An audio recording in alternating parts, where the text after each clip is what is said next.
கர்த்தருடைய பரிசு நாமத்திற்கு ஸ்தோத்திரம் உண்டாவதாக. இன்றைய ஜீவபாத்திய நிகழ்ச்சியை கேட்டுக்கொண்டிருக்கும் அனைவரையும் கர்த்தருடைய பரிசு நாமத்தினால் வாழ்த்துகிறேன், ஆசீர்வதிக்கிறேன். இன்றைய தின தியானத்திற்கு தேவன் கொடுத்த வேத பகுதி அது 2 சாமுவேல் 7ஆம் அதிகாரம், அதில் 9ஆம் வசனம். 2 சாமுவேல் 7:9. நீ போன எவ்விடத்திலும் உன்னோட இருந்து உன் சத்துருக்களை எல்லாம் உனக்கு முன்பாக நிர்மூலமாக்கி பூமியில் இருக்கிற பெரியோர்களின் நாமத்திற்கு ஒத்த பெரிய நாமத்தை உனக்கு உண்டாக்கினேன். இந்த தினம் இதை கேட்டுக்கொண்டிருக்கும் தேவ பிள்ளைகளே, உங்களுக்கு பெரிய நாமத்தை தேவன் உண்டாக்கி இருக்கிறார். அதை நம்ம புரிஞ்சுக்கிட்டா அது நமக்கு நல்லபடியாக விளங்கும். இல்லாட்டினாலும் நம்ம அது தேவன் சொன்ன வார்த்தையில் ஒன்றும் கீழே விழுந்து போகாது.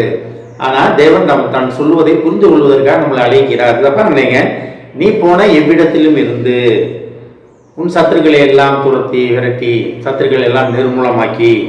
இதை பாருங்க, வருடத்தின் கடைசி வாரத்தில் இருக்கும், கடைசி காலத்தில் வருடத்தின் கடைசி இதில் இருக்கும். 2024 முடிய போகிறது. இன்னும் 2 நாளில் 2024 முடிஞ்சு 25ஆம் வருடத்துக்குள்ள புதிய வருடத்துக்குள்ள புதிய கிருபையோட புதிய நன்மையோட நம்ம அடியெடுத்து வைக்க போகிறோம். ஆனால் இந்த பழைய வருடத்தில் இந்த 2024 தேவன் என்ன சொல்றாரு பாருங்க, நம்ம போன எல்லா இடத்துலையும் தேவன் நம்மளுடனே இருந்திருக்கிறார், நம்மளுடனே கூட வழி நடத்தி இருக்கிறார், நம்மளை கரம் பிடித்து நடத்தி இருக்கிறார்.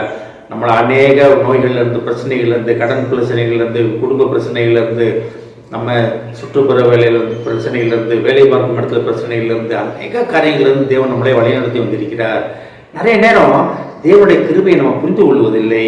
அதி அற்புதமாக தேவன் எப்படி என்னை பாதுகாத்தார் அப்படின்றத புரிந்து கொள்ளவில்லை. இன்னும் சொல்லப்போனால், சென்று இந்த வருடத்தின் ஆரம்பத்தில் நம்மளுடன் உடன் பயணித்தவர்கள் இன்னைக்கு இருக்காங்களா, இன்னைக்கு நலமுடன் நடமாடி கொண்டு இருக்கான்னு பார்த்தீங்கன்னா அது ஒரு மிகப்பெரிய ஒரு கேள்விக்குறி. ஆனால் கர்த்தராகிய இயேசு கிறிஸ்து என்ன சொல்றாரு பாருங்க, நீ போன எவ்விடத்திலும், நீ எந்த இடத்துக்கு போனாலும் சரி, எந்த இடத்துக்குனாலும் இப்படி நல்ல இடம் சரி இருக்கும், கெட்ட இடங்களும் இருக்கும், தேவனுக்கு பிரியமில்லாத இடங்களும் இருக்கும். ஆனாலும் தேவன் என்ன சொல்றாரு பாருங்க, நீ போன இடத்துல எல்லாம் நல்ல இடத்துக்கு போனா தேவ ஆசீர்வாதம், தேவனுக்கு பிரியமில்லாத இடத்துக்கு போயிருந்தோம்னா தேவனுடைய பாதுகாப்பு. அப்ப எல்லா இடத்துக்கு போனாலும் தேவன் நம்மளுடனே இருந்திருக்கிறார். இந்த வருடத்துல முழுமையாக தேவன் நம்மளுடனே இருந்து நம்மளை பாதுகாத்து அரவணையத்தை தூக்கி சுமந்து தப்பி வைத்து கொண்டு வந்திருக்கிறார். அதை நம்ம புரிந்து கொள்ள வேண்டும். அதை புரிந்து கொள்வதுதான் நமக்கு பெரிய நாமம், பெரிய நாமத்தை பூமியில் இருக்கும் மனிதனுக்கு ஒத்த பெரிய நாமத்தை நமக்கு தந்தேன் அப்படின்னா, நான் உண்டாக்கினேன் அப்படின்னா, நான் தேவன் உண்டாக்கி வைத்து விட்டார். எல்லாமே பாருங்களேங்க, பூமியில் இருக்கிற பெரியவர்களின் நாமத்திற்கு ஒத்த பெரிய நாமத்தை உண்டாக்கினேன். அப்ப தேவன் உண்டாக்கி விட்டார், உண்டாக்க போகிறேன்னு சொல்லவில்லை, உண்டாக்கி வைத்து விட்டார், உண்டாக்கி முடித்து விட்டார். அதை நம்ம புரிந்து கொள்ள வேண்டும். என் தேவன் என்னுடனே இருந்தார். கர்த்தரின் பட்சத்தில் இருக்கும் பொழுது எனக்கு விரோதமாக வருபவன் யார்? கர்த்தர் என்னுடன் இருக்கிறார்.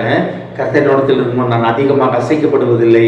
நிறைய வசனங்கள் நம்ம படிக்கணும். எல்லாத்துக்கும் மனமாக தெரியும், நிறைய வசனங்கள் தெரியும். ஆனால் தேவ கிருபையை நம்ம பெற்றுக்கொள்கிறது நமக்கு புரிய மாட்டேங்கிறது.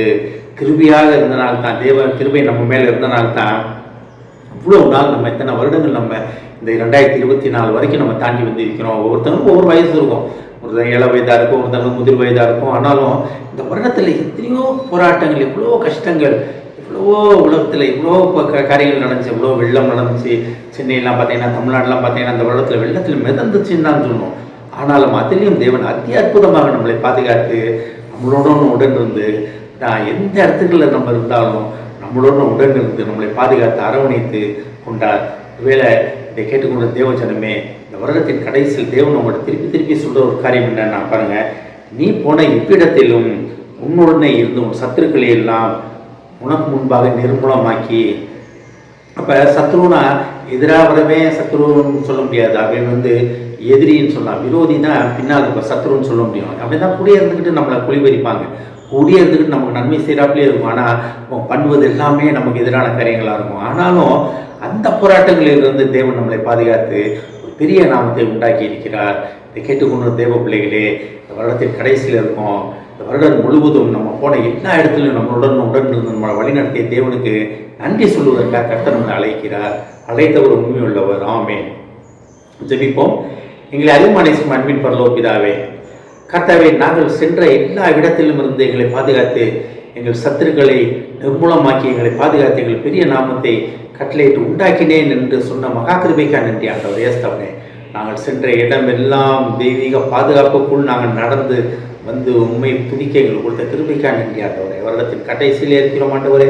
இந்த வருடம் முழுவதும் ஏந்தி சுமந்தங்களை தப்பி வைக்க இந்த மகா கிருபைக்கா நன்றி ஆண்டவரே. எஸ் தப்பனே, அதை உணர்ந்து உங்களுக்கு நன்றி சொல்கிறோம் ஆண்டவரே. இதை கேட்டுக்கொண்டு ஒவ்வொருவரையும் ஆசீர்வதிக்கிறோம் அப்பா. ஒவ்வொரு குடும்பத்தையும் ஆசீர்வதிக்கிறோம் ஆண்டவரே. குடும்பத்தில் உள்ள ஒவ்வொருவரையும் உமது கற்று தருகிறோம் அப்பா.